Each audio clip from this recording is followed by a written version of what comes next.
Hi friends, இந்த மழை காலத்தில் சின்ன குழந்தைகள்லேருந்து பெரியவங்க வரலும் சளி இருமல் காய்ச்சல்னால அவஸ்தைப்படுறாங்க. அதுக்கு இந்த கஷாயத்தை வச்சு குடிச்சு பாருங்கள், நல்ல ரிசல்ட் தெரியும். இது எங்கள் பாட்டி சொன்னது. இதுக்கு ஒரு துண்டு இஞ்சி தோல் சீவி எடுத்து வச்சுக்கோங்க. சின்ன வெங்காயம் 1, அரை ஸ்பூன் சீரகம், 1/4 ஸ்பூன் மிளகு, இதை தட்டி எடுத்து வச்சுக்கோங்க. ஸ்டவ் ஆன் பண்ணி பாத்திரத்தை அடுப்பில் வச்சு அதில் 3 டம்ளர் அளவுக்கு தண்ணி சேர்த்துக்கோங்க. ஓமவல்லி இலை 4, அதாவது கற்பூரவள்ளி இலை, துளசி 5-6 எடுத்துக்கோங்க. துளசி அடிக்கடி சேர்க்க வேணாங்க, வாரத்துக்கு ஒரு தடவை சேர்த்தா போதும்.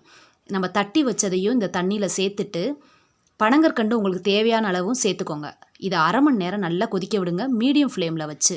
அதுக்கப்புறம் ஸ்டவ்வை ஆஃப் பண்ணிவிட்டு மூடி போட்டு மூடி இதை அரை மணி நேரம் அப்படியே வச்சுருங்க.